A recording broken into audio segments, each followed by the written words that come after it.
Alright everybody, Big Papa Z here, coming at you with another 2 vs 2 cast. This is from, of course, the Gym 2v2 Cup, and it is on Hillsbrad Creek. I'm going to switch over to the referee. We got Team Red and Team Green. My prediction is true, Woody is wise. MoreWork spawning here as the red human at the 5:30, 6 o'clock position. His ally spawning at the 3 o'clock with BeerCraft. Team Red. On the Team Green, we got Gollie spawning as the green human player at 9 o'clock, and Jack as another human player at the 12 o'clock. So it's gonna be double human versus human and orc. Let's see how this works out. Human and human push can actually turn out to be somewhat deadly. There are a lot of weird strategies you can go with if you are going for a double human build, and there are things like double Archmage, Blizzard. You can go for double Stormbolt. There's a lot of stuff you can do with something like that.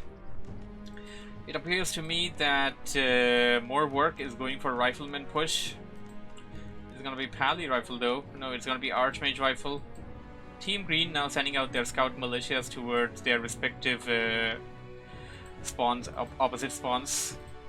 We got Fars here coming in for BeerCraft, and Archmage on this side. It's gonna be Mountain King on this side. Okay, so we at least have something somewhat different when comparing to a standard game. Sadly, I didn't begin the recording. I guess I'm gonna have to cut this one off from the stream, which is not really that hard, so it should be fine. Let's see how this game works, as Team Green has basically scouted their opponents. They know what's cooking. Team Red haven't done that yet. Team Red is not aware of, at least what they would expect would be Archmage. What they wouldn't be expecting is Mountain King. That is something that is still in the dark for them. Let's see how this goes. Rifleman coming in for the red human MoreWork. He's going to go in and creep out a green camp. On the other side, we got Gollie going in for the same green camp, and also power creeping, which okay, MoreWork is also pulling in some militiamen, but he's a bit late on this one. He only pulled in one though. BeerCraft done. Only gives you 1.5, of course, and all of the players are just on their side of the map, just creeping and stuff. Woody says, I hope human and orc win. Woody, of course, favors the orcs, as he also favored the orcs in the last game as well. This should bring Jack's Archmage to level 2, and this one's Gollie's Mountain King to level 2 as well.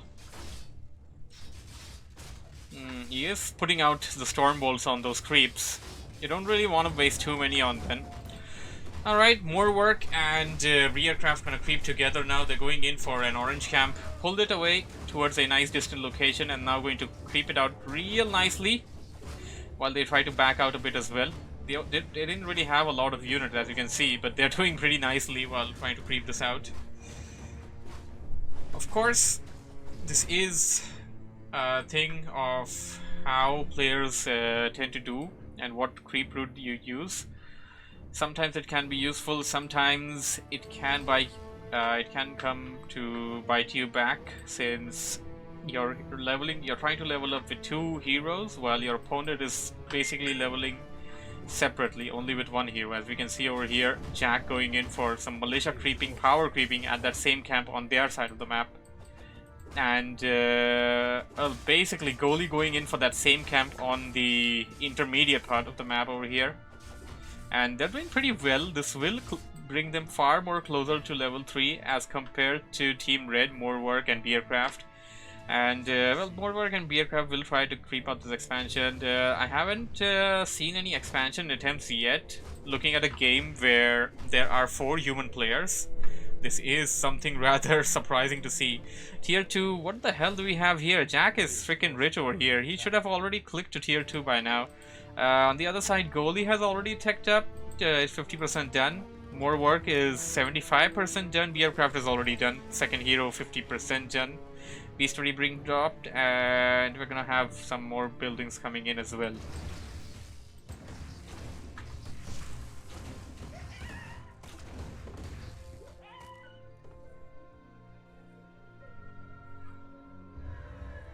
Players' forces are under attack. Jack and Gollie putting down some farms at some nice locations. Of course, they are prone to getting destroyed in late game, but they are super useful. The value that they can provide as scout farms is just priceless. So now this is what I was talking about. Team Green is basically almost level 3 for both heroes. They just gotta creep like one or two more, one unit each hero basically, and they're gonna be level 3. But now, considering the fact that BeerCraft and MoreWork may also get to level 3 after creeping this camp out, are they gonna do it? They're nearing. Only one of them reaches level 3, and that's which is kind of weird. They crept out almost the same camps together. Maybe BeerCraft didn't get to the creep camp, one of the creep camps with the Farseer in time, which gave some extra experience to the Archmage. And I guess both of them wouldn't have reached level 3 if they had crept alone. And what do we have here? They're going in for the red camp. What the hell are they doing? Well, they got units. I kind of doubt that they have enough though. Thunderclaps on the Granite Golem are just super deadly. Bringing the Archmage back, I like what MoreWork is doing over here. So far, the game has been pretty passive. All the players have been playing pretty passive. They've been on their side of the map. They've been trying to get their heroes to level 3. Team Green is successful so far. Also got a good set of items on their heroes. Scourge Bone Chimes, of course, going to be helping the human players early on. The footmen are going to regain HP with each strike they do on the units, and of course that's going to be super useful. On the other side over here, the team of MoreWork and BeerCraft also hitting level 3 on their first heroes and level 2 on the Torn Chieftain. So technically, Team Red got slightly ahead in terms of leveling as compared to Team Green. That level 2 Torn Chieftain is definitely going to be more useful. A Stomp incoming. That thing surrounded Torn Chieftain. There we go, a Stomp. It needs to get the hell out of there. Speed scroll, nicely done. And now trying to focus down those footmen one by one. A nice chain lightning, but the chain lightning goes off on those riflemen. I would have recommended making the chain lightning go off on the footmen. The footmen would have been taken out by now if the chain lightning was casted on the footmen. But of course, you have your priorities. Another storm going on. Whoa, what the hell was that? I guess there was a thunderclap and then a storm. I saw it twice going on, and there we go, a Storm Bolt forcing the Torn Chieftain back a bit. A lot of riflemen dying. And what do we have here? Blood Mage coming in and also being picked off pretty easily by Team Red. Team Green lost a Blood Mage in that exchange. That's something we completely missed out. And oh, hey there, Real Newbie XD, good to have you on the stream. Max Visa, I think I got your name right this time. Sorry for the earlier. I'm looking at the chat on a phone, and it's kinda hassle-some to switch between screens. I'm working on that. So Team Red kinda getting ahead in this game from what I can understand. MoreWork and BeerCraft now going in for an assault. They're already pretty ahead. So far, Team Green, they only managed to lose their second hero, Blood Mage, of one of the players, and that was pretty much it. They lost a couple of units there, but they can still hold this off. You're pretty close. Oh, don't tell me, man! I didn't do it right. Max Visa?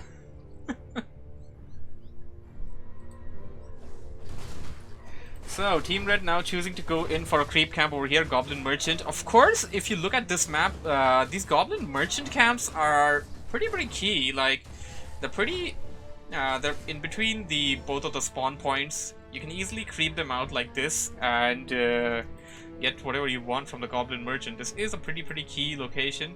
And these are the Merc camps. No, wait, that's a Goblin Lab over here. These are the Goblin Merchants, of course. So A player's forces are under attack.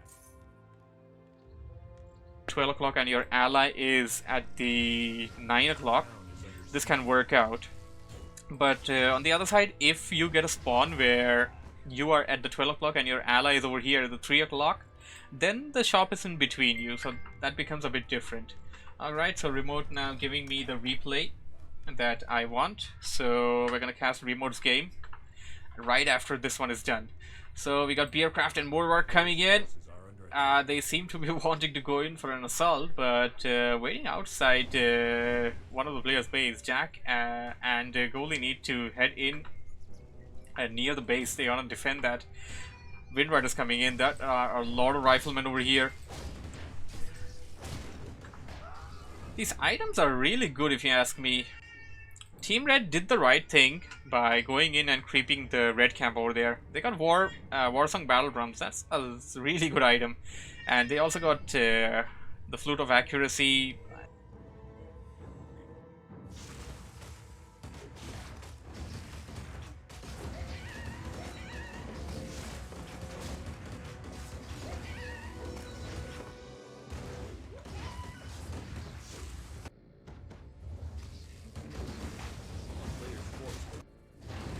Is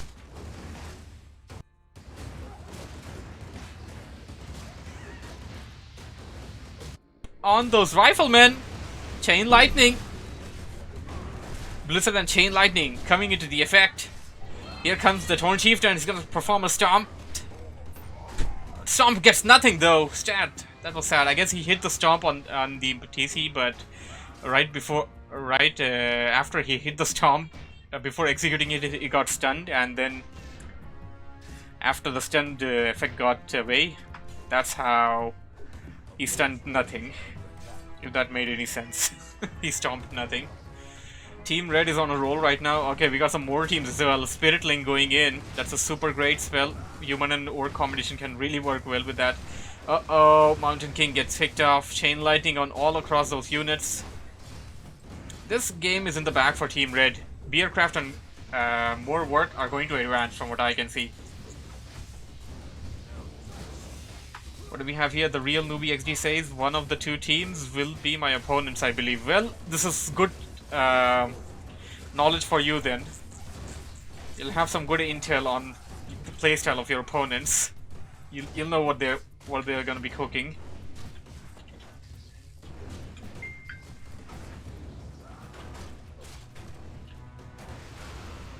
Team Green, there we go, call for the GG, and the game goes to Team Red of BeerCraft and MoreWork. Well, hope you guys enjoyed this wonderful game. Thank you for watching, thank you for listening. If you have enjoyed this, I stream at 1600 hours UTC nearly every day. I'm gonna bring that a bit earlier. Probably gonna do it at 15:30. I'm gonna start at 15:30 and end at 16:30. It's gonna be like a 1 hour WarCraft cast. After that, I'm gonna be continuing on to my Discord server and starting my game night.